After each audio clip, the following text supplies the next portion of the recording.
Hello, hello. We're happy to be here in another Tuesday talk with Unlocking Power Through Freedom and Nature with Tammy and Lori. And we And have Evelyn. we have a beautiful guest today from the other side of the world. And we have this special episode today pre-recorded because we're probably launching this on the 4th of July. So happy holiday for everybody. Happy 4th of Yes, July. have a happy, safe 4th of July. And we're so lucky to have Evelyn here all the way from Singapore. And she is one of my favorite dance instructors. I've seen some of her student photos. I've talked to her. She's just amazing. And so Evelyn, would you like to share a little bit about yourself? Well, thank you, Tammy and Lori. It's my privilege to be on this with you. And I hope you can hear me well. And I Yes, look we forward can. to July 4th, where this is shared with more of your wonderful, listeners.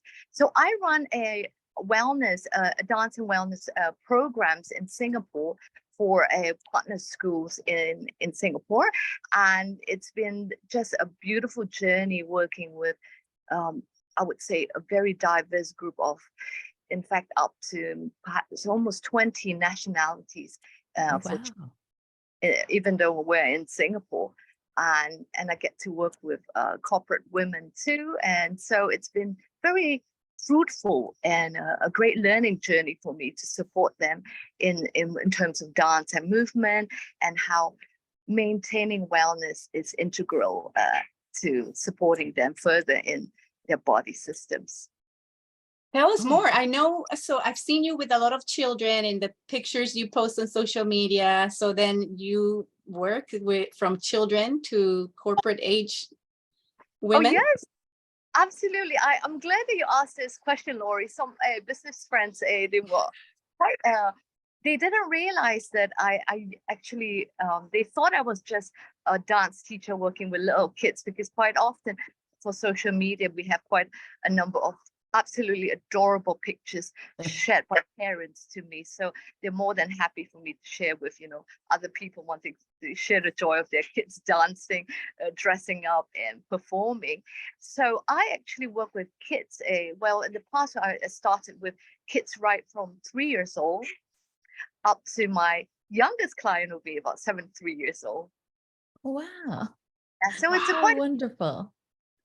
of ages. So back in my early days when I was a performer, as much as I love performing, there's a part of me that loves teaching.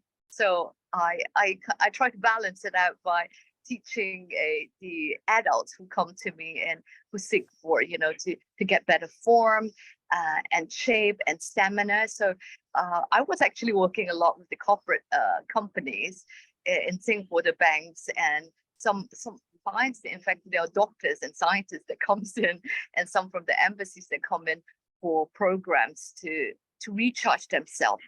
Then later on, when I had suffered my own health condition, which was a really great opportunity to refine myself, relearn, and get myself in a more humbling position to expand my knowledge for learning.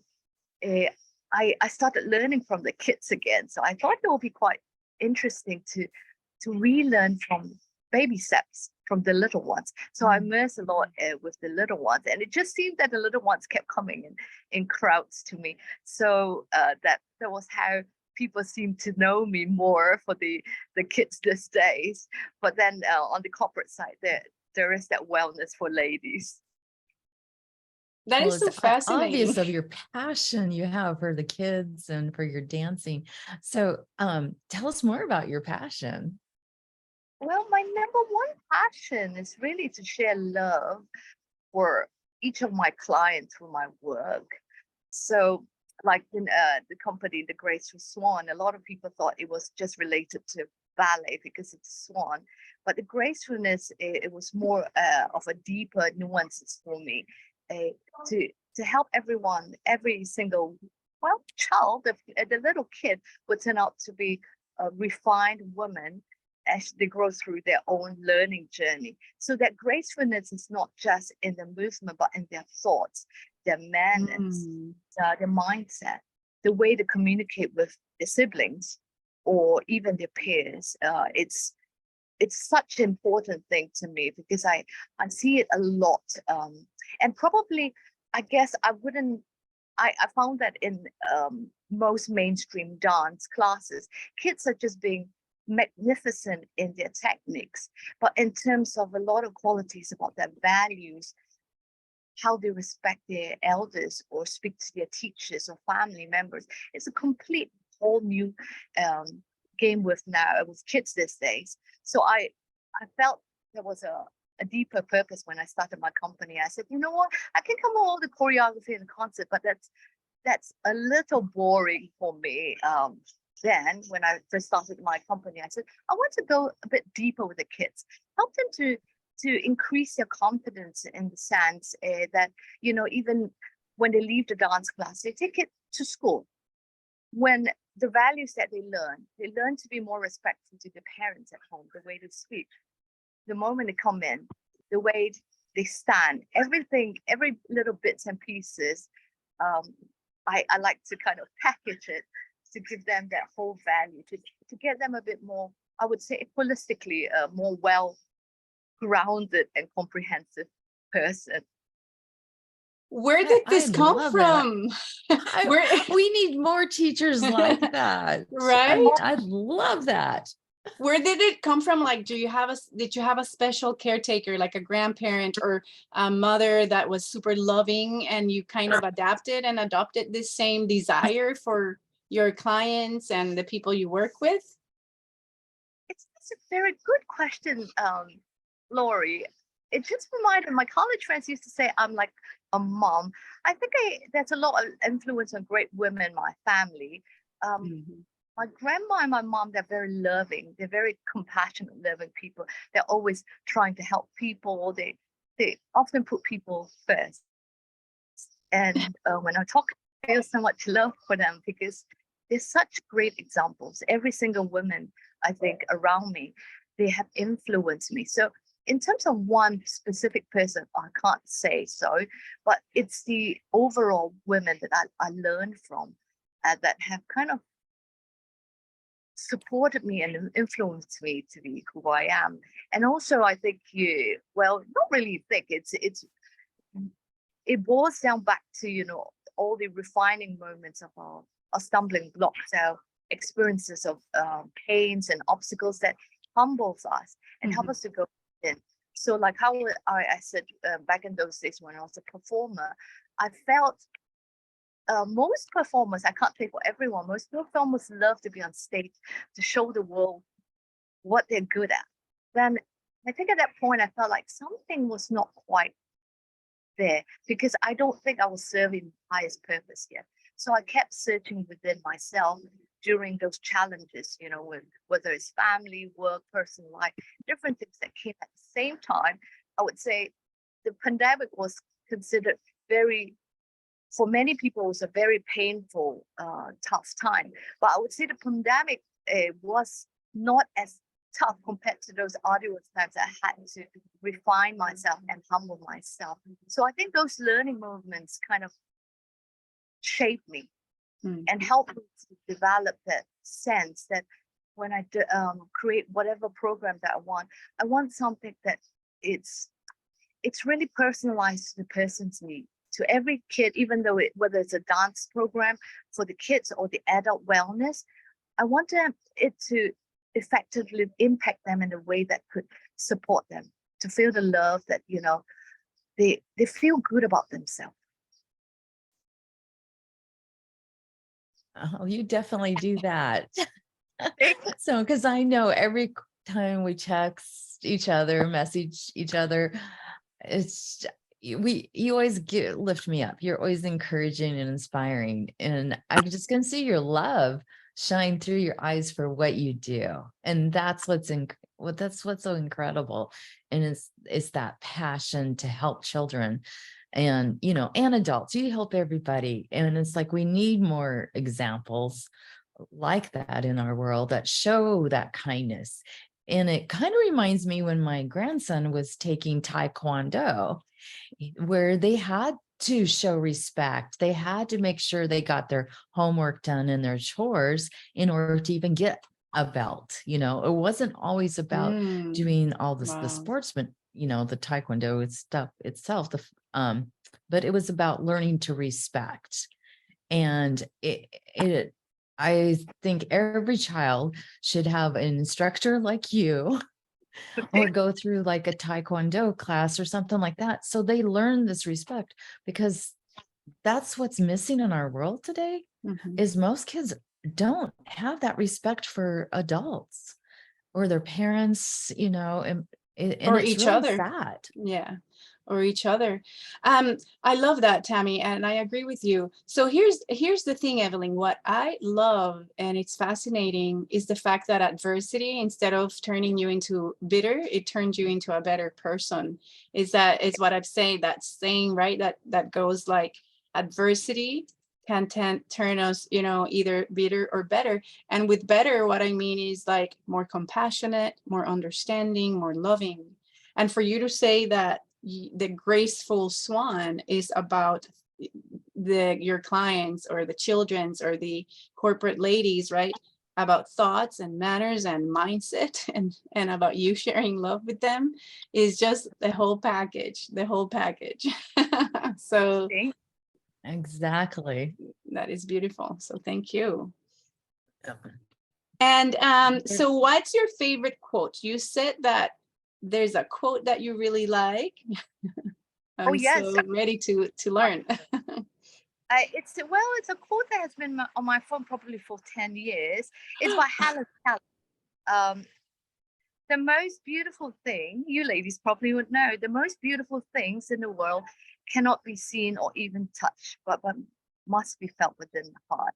So I think the essence I liked, and I intend to put in my programs that everyone walk up feeling the love.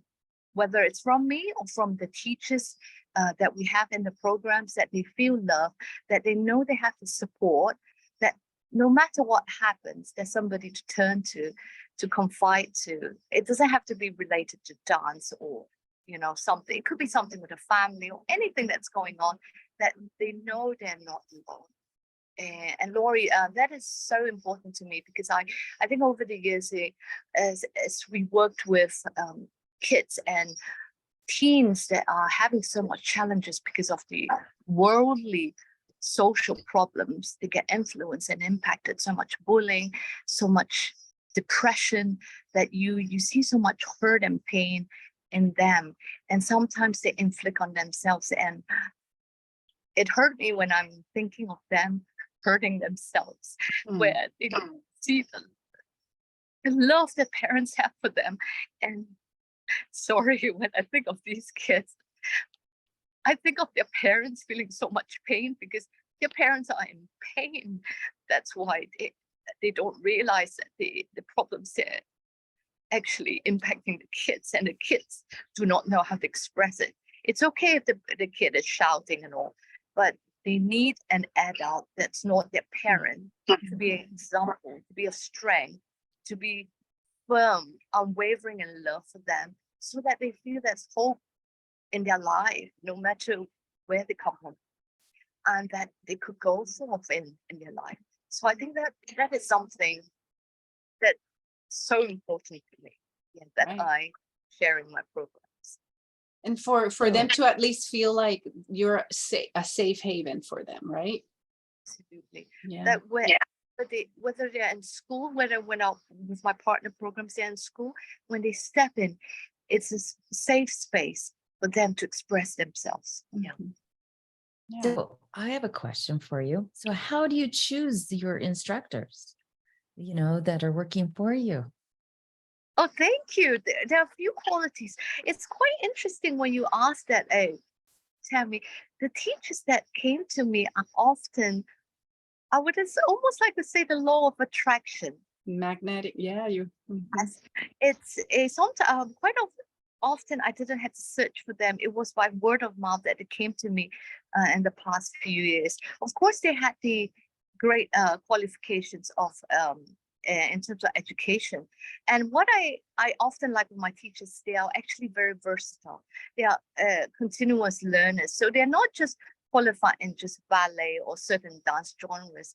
They're open to learning other things. So one of my teachers, she keeps learning different things. I can't keep up with her resume in education, the different things, and kids with special needs too. And they think out of the box there. And I always like to say, I don't believe in a box to begin with. And they don't stick by the norm, even though most of the teachers are locals. They are very open-minded and creative, open to the fact that I give them feedbacks. And they don't feel it as, like I'm reprimanding them or they're failing, but they take it as constructive feedback to improve. So I've been very fortunate with those teachers. I only had one an experience where some teachers that came to me, they kept coming and sending their resume to me. So I decided to give them a chance. Then I realized it wasn't a fit as much as I wanted them to do so. So yes, thank you for that question. Well, of course. So, I mean, they're lucky to work with you. So, but Lori and I know that when we look for something or someone, just even be on here on our Facebook Live, we're looking at your values and your integrity. And we are definitely honored to have you here today because you have all of those. Yeah, that are in alignment with what we believe in and stand for.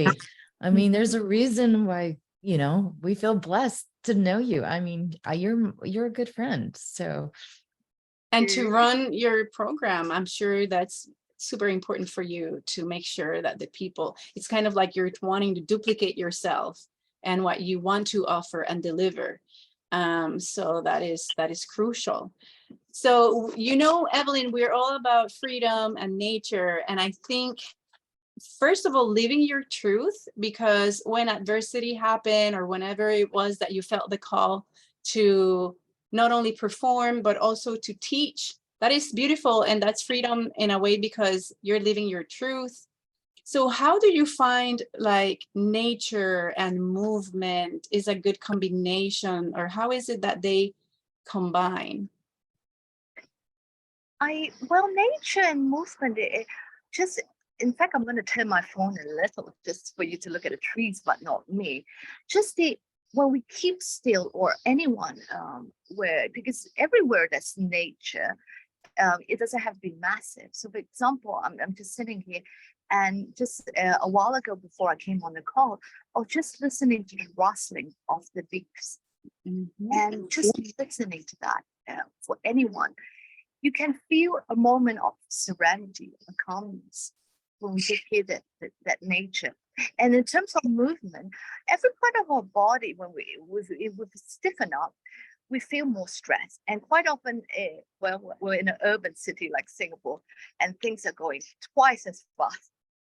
And there's a deeper call for a lot of people to find self-recharge moments to kind of calm down instead of running around, taking care of the kids, taking care of business or work, or just running around. Just finding that moment to breathe and recharge. And you would see that's a trend of people loving yoga, Pilates, and all. And quite often, so the bottom line is, even if you can't, some people financially, they may not be able to afford some of the courses. They can actually just be in nature and just step their feet on the ground and just allow themselves just sway and just to move their ears, to move different parts of the body, and just actually be in awe of how magnificent our body parts are, because every single part is so important. And when people fall sick and medical chronic illness come by, surgeries come forth when it's recommended, and you hear bits and pieces getting cut off and here and there. But what if we come back to nature and just embrace that on a regular basis and just notice our fingers, every part of our body? Like I was talking to one of the clients. In fact, I was running a workshop the other day for the adults, for the parents, Lori and Tammy, and I got the dads to actually look at their feet, and they realized that the toes were so tense, they were cramping up some toes. And the moms were giggling. They were in awe at how some of their different parts of them were so tight. And it comes to a responsibility in life. So by moving that different parts and breathing and integrating some gentle movements, and I'm not one who actually embraces very excessive or sweaty workouts. In my younger days, I probably do more of that, but now I embrace those movements that are more gentle, that helps the body to recharge. So I saw that with the clients, they felt that after the session. So I know that even by moving a little, it doesn't have to be massive. It could create results when you do it consistently. I love it. And as you were explaining all that, those trees were swaying on the back, and I know the swinging trees. And then I'm thinking, when you're talking about the toes, I'm thinking about Lori, because Lori's does reading. She reads toes. She has. Because like you said, the toes cramping up tells stress and stuff. yes, absolutely. So I took a love class it. on toe It's reading. awesome. It's fascinating, yeah. But I love this. Evelyn, you are such a blessing and such a gift, and I love it. I've had friends that moved there and came back from Singapore, and they shared how serious they take their careers, and students, how serious, and the expectations from parents to the students. And I love, because it sounds like the children respect their adults a lot. I don't know if that's changed in the later years.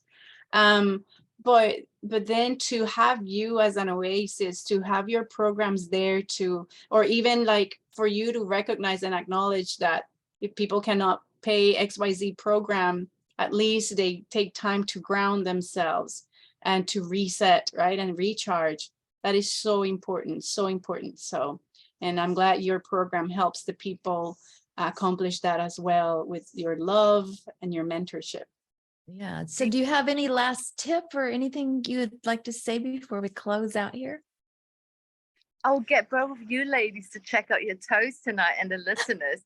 Okay. Even on bed or something, just look at your toes. I got my late grandma to see that for herself too. When after she hurt her spine, and she said she was fine, but she was obviously not fine. But you can tell her toes were cramped up from years of injury that was not taken care of. And she was even amazed at her toes, certain toes. She's like, I can walk, I can go to the market, I can do all these things. But when you're able to integrate using, like, move your fingers and your toes differently, it affects different parts of your body. Yeah. It's just amazing how it all it goes in, it goes in accordance, it aligns with the toe reading. Because even like with toes like that are crumpled up, and each of them goes with an element, you know how the Chinese medicine has like the elements, and also like if it's crumpled up and if it's the right foot or the left foot, it means something different. And then it has to even deal with abundance and finances.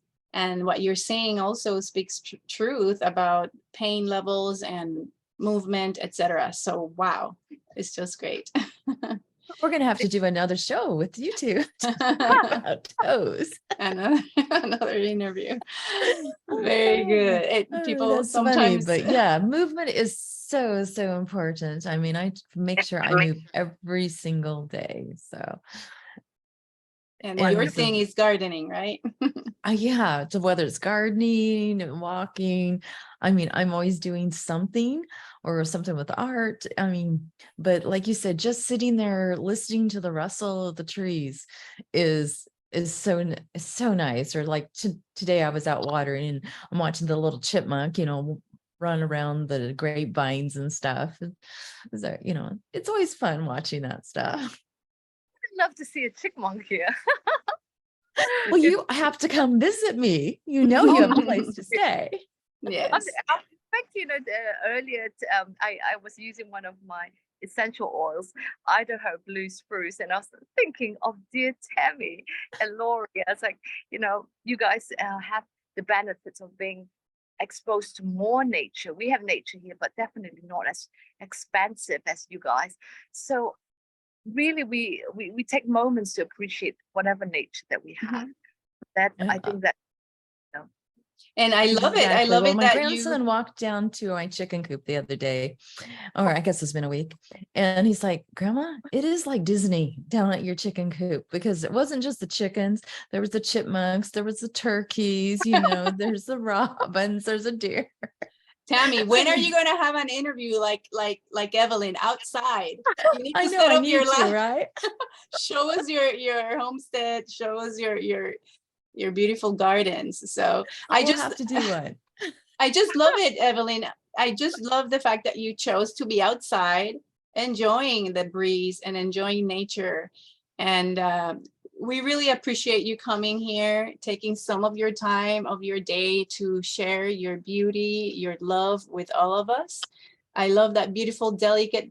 I told her behind the scenes, and I want us to just say that it's just lovely and so beautiful, and you as a person. So thank you so much for being here, imparting your light. And time goes by fast when we're having fun. It So does. And be sure, if you're watching this, make sure you like it, comment, share, invite other friends to join our private group. And we just want to say thank you to everyone. And of course, our dear friend Evelyn. So thank you so much. And Thank hope you. you have a happy, safe 4th. Thank you. bye-bye. Thank you. Bye. Enjoy your rest, everyone. Yes.